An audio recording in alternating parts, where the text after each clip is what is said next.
Louvado seja nosso Senhor Jesus Cristo, para sempre seja louvado.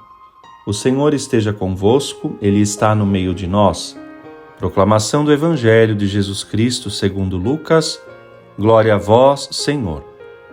Naquele tempo disse Jesus aos fariseus: Havia um homem rico que se vestia com roupas finas e elegantes e fazia festas esplêndidas todos os dias. Um pobre, chamado Lázaro, cheio de feridas, estava no chão à porta do rico. Ele queria matar a fome com as sobras que caíam da mesa do rico, e além disso vinham os cachorros lamber suas feridas. Quando o pobre morreu, os anjos levaram-no para junto de Abraão. Morreu também o rico e foi enterrado. Na região dos mortos, no meio dos tormentos, o rico levantou os olhos e viu de longe a Abraão com Lázaro ao seu lado. Então gritou: Pai Abraão, tem piedade de mim. Manda Lázaro molhar a ponta do dedo para me refrescar a língua, porque sofro muito nestas chamas. Mas Abraão respondeu: Filho, lembra-te que tu recebeste teus bens durante a vida, e Lázaro, por sua vez, os males. Agora, porém, ele encontra aqui consolo, e tu és atormentado. E além disso, há um grande abismo entre nós. Por mais que alguém desejasse, não poderia passar daqui para junto de vós, e nem os daí poderiam atravessar até nós. O rico insistiu: Pai, eu te suplico, manda Lázaro à casa do meu pai, porque eu tenho 5 irmãos. Manda preveni-los para que não venham também eles para este lugar de tormento. Mas Abraão respondeu: Eles têm Moisés e os profetas, que os escutem. O rico insistiu: Não, pai Abraão, mas se um dos mortos for até eles, certamente vão se converter.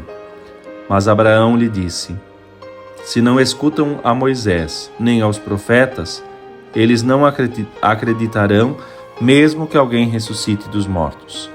Palavra da salvação, glória a vós, Senhor. Querido irmão, querida irmã, meditamos nesta hora o Evangelho de Lucas no capítulo 16, versículos de 19 a 31, a grande parábola de Lázaro, o pobre, e o rico com sua riqueza e com seu esbanjar, que não foi capaz da caridade. É uma parábola que quer dissipar 2 erros. O primeiro, os que negavam a sobrevivência da alma depois da morte, e portanto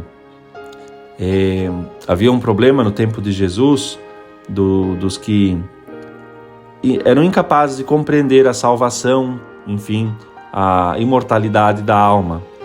E de outro lado também, os que interpretavam, portanto, a prosperidade material nesta vida como um prêmio de serem retos moralmente, e os que talvez não eram tão abastados, então seria uma espécie de castigo.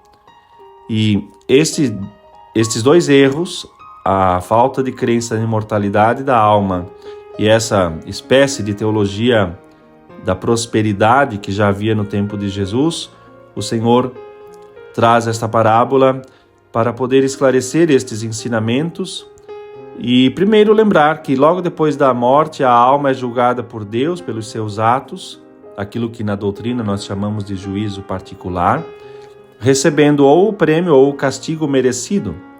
E a revelação divina, portanto, é suficiente para que os homens creiam no que há além da morte.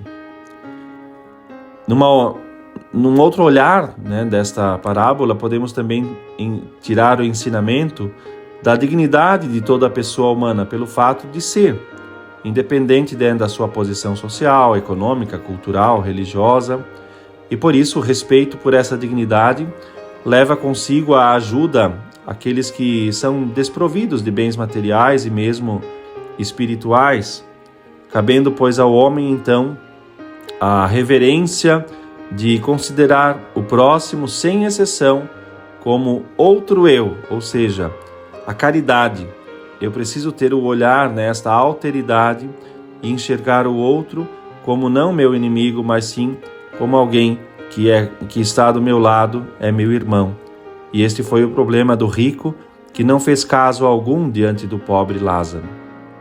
A consequência prática do respeito pelo homem seria então também no sentido social, a correta distribuição dos bens materiais, buscando que todos tenham o necessário, o suficiente para defender a vida, para sobreviver, para assim também suportar o dia a dia, tendo o necessário para a subsistência.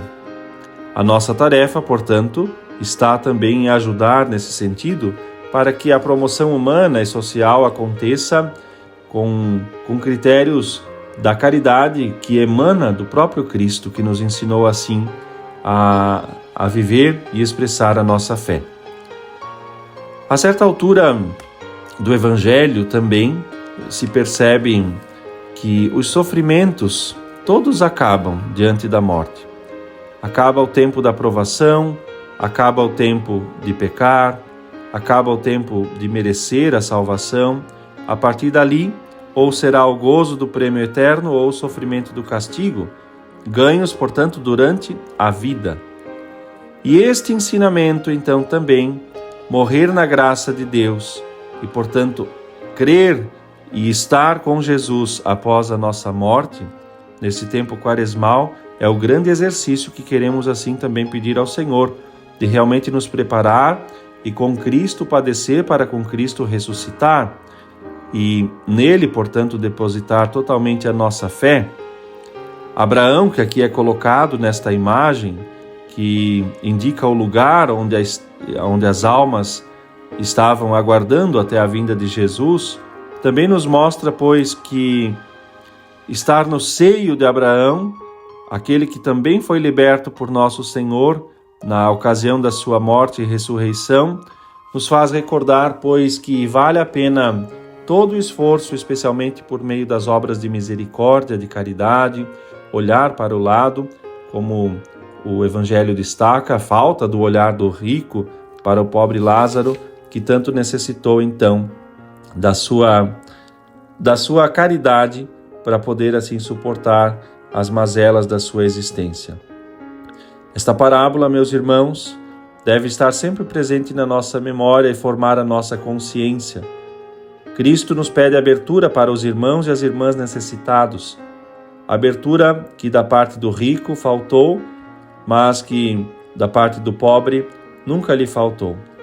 Cristo pede uma abertura que é muito mais do que apenas uma atenção filantrópica. É mais do que isso.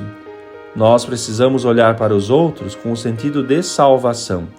E, portanto, a solidariedade, a caridade, a esmola, aquilo que o Evangelho de hoje, de algum modo, evidencia bastante, é o que nós precisamos, quem sabe, nesta quaresma, rever para não cair também em assistencialismo.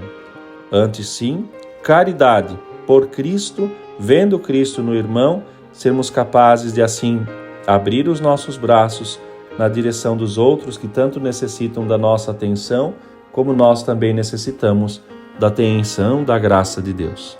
Sejamos caridosos e que na prática do bem cresçamos cada vez mais. Deus te abençoe.